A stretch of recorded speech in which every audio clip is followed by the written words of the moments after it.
Welcome back to the Lawyer Diaries. I am Becca Rodriguez, your co host and co founder of Redwood Legal Search. I'm here with my beautiful co host, co founder, Erica. Erica, how are you? Doing well. I feel like it's getting close to Halloween and well, actually this might be published. Oh no, this will be published before Halloween. Okay.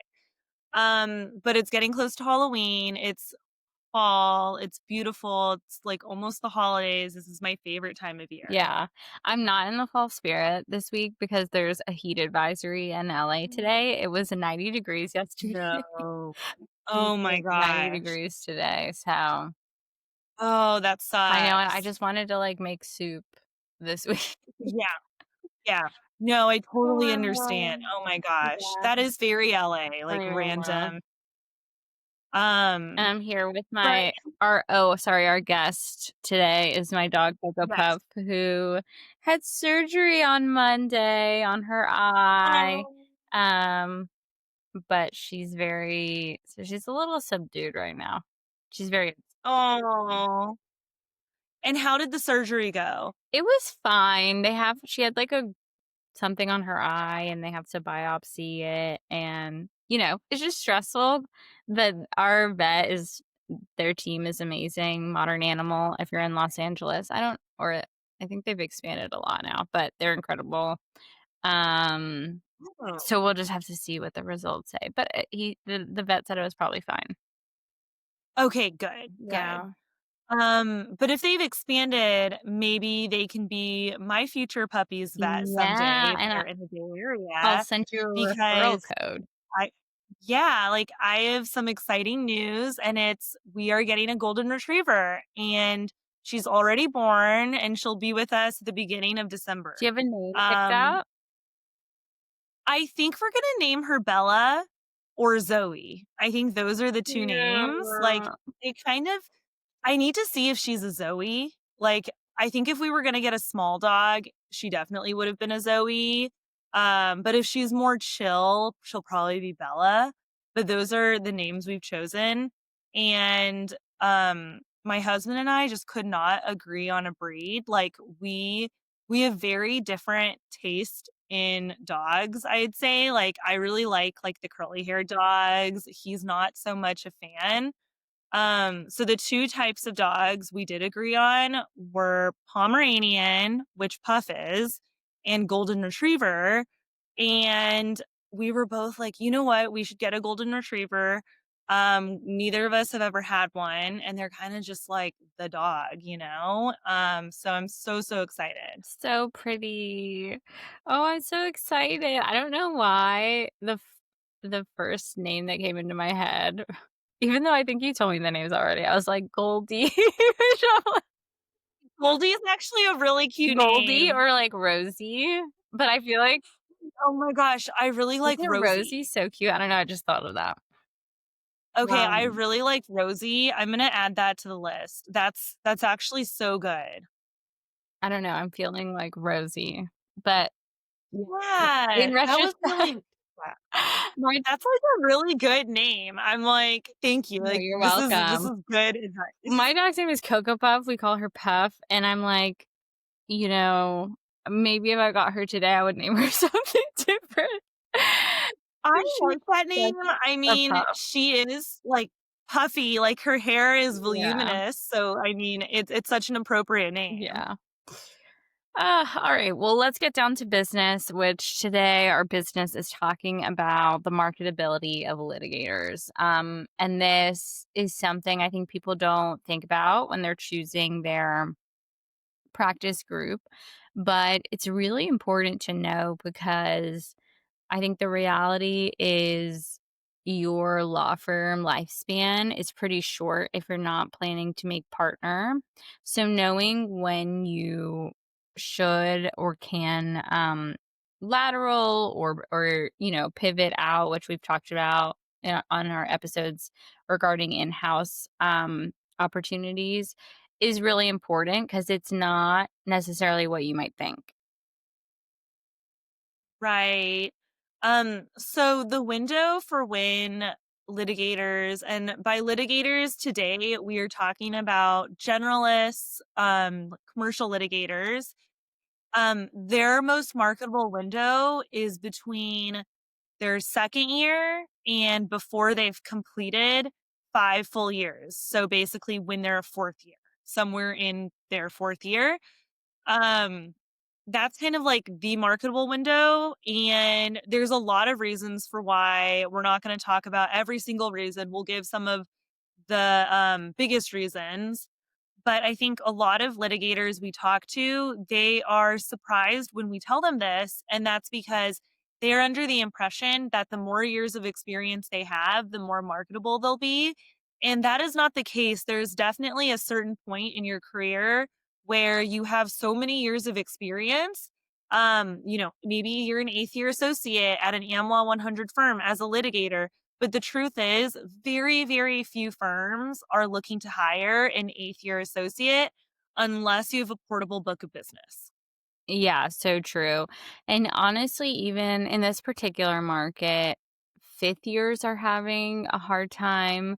Whereas maybe in the past, fifth year was really kind of like the max. And when we say fifth years are having a hard time, like we mean people who graduated from a top three law school, have multiple federal clerkships, uh, good grades, like everything that you would want, big law experience, Yeah. etcetera, they are having trouble. So, Mhm. just to put things into perspective. But yeah, exactly as Erica said, you kind of think like, "Oh, I can, stay here, cut my teeth, and then I'll move later on." The reality is you once you decide, like, "I think I wanna move," you kinda need to start acting on it because the window is so short. Mhm. And so I would say, after a year or 2, if you're like, "I don't think this is my end all be all and I wanna give another law firm a try," you should start looking because especially in the market today, the lateral process takes a while, and I think this is really important for even the newer generations that are just starting because OCI has essentially disintegrated. Um, I think everyone's expecting a lot more lateral movement because you are committing to a firm before you really even know anything about anything. So it's less likely that it'll be a good match to be pessimistic about it. So it's important to know that once you've put in a year or 2 and you're like, I know I don't want to stay here, you start looking. Mhm. Right. So if you're, wrapping up your second year and you know that the firm you're at is not the place you want to stay, it's a great time to start looking. For litigators and for corporate associates. This episode isn't about corporate associates, but that does apply. And especially for litigators, though, because if you stay for 2 more years than that, it's going to get a lot harder. And if you stay for 3 more years, the opportunities that are available are going to be a tiny fraction of what will be available when you are about to start your 3rd year. Um, and I also think it's important to add that once you hit your 5th year and you're a 5th year associate, it is not impossible to find something. You certainly can. Just know that the options are far more limited. You're probably not going to go to a peer firm in a partner track role. But if you're open to staff attorney roles, that's something that's definitely more of a possibility. And if you are, a defense side litigator at an AmLaw 100 firm and you're open to going to a firm that only does plaintiff side litigation, that is also a possibility. But just know lateraling to another AmLaw 100 firm on a partnership track at that point is going to be much, much more of a challenge. And it can be a little unfair because you're like, wow, if I had just done this 6 months earlier when I was a 4th year, I would have a completely different outcome. And that is true. That is absolutely the truth. Yeah, and I think also it's, there sometimes are roles that are for seniors, but they're gonna be very, very specific. They're gonna be someone with, products liability, trial experience, evidentiary expertise, Dauber motions, whatever.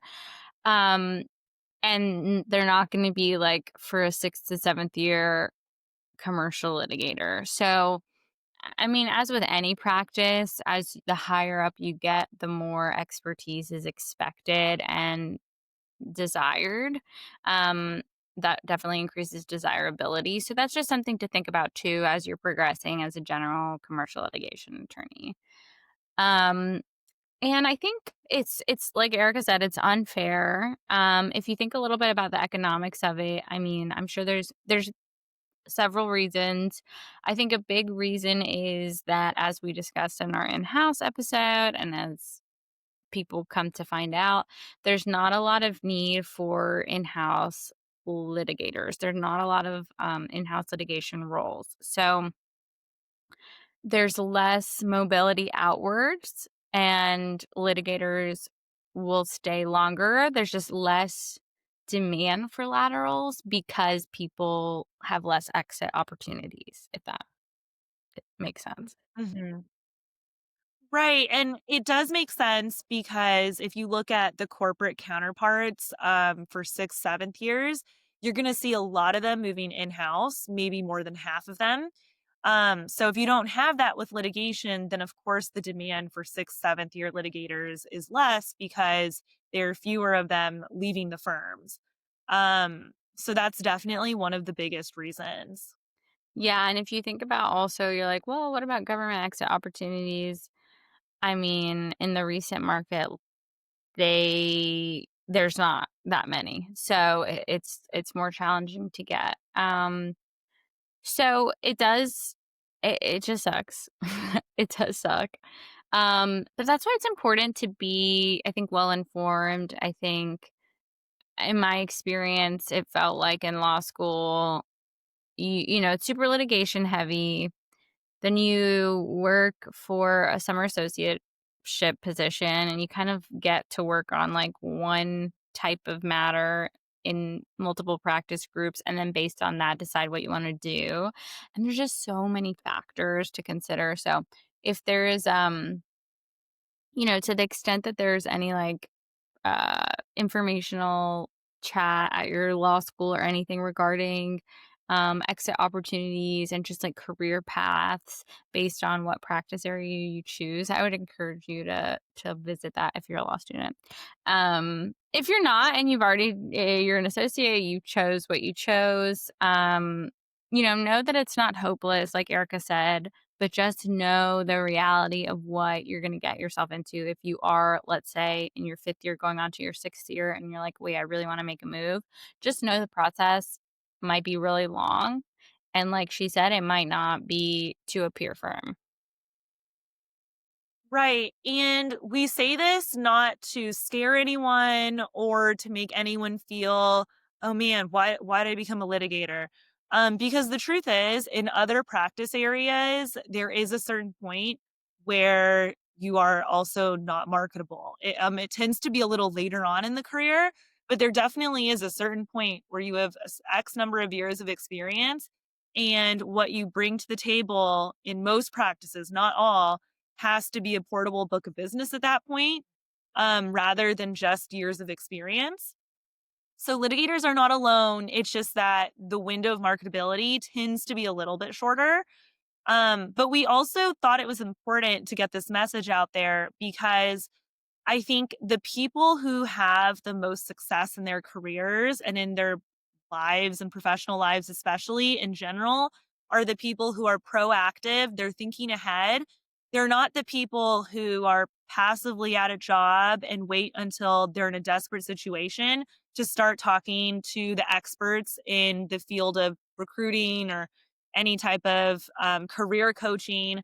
Because if you wait until your 5th year and you've never thought about lateraling, even though there were a lot of signs before that for some reason you weren't on partner track at this firm or you don't feel like this firm is a good long-term fit, you really don't want to wait 5 years to then start your first conversation with a good recruiter. You want to do that year 1, year 2, year 3, get to know a recruiter, get their guidance, and at least get a sense of what the market looks like in your specific type of practice, so that you can make the best decisions for yourself.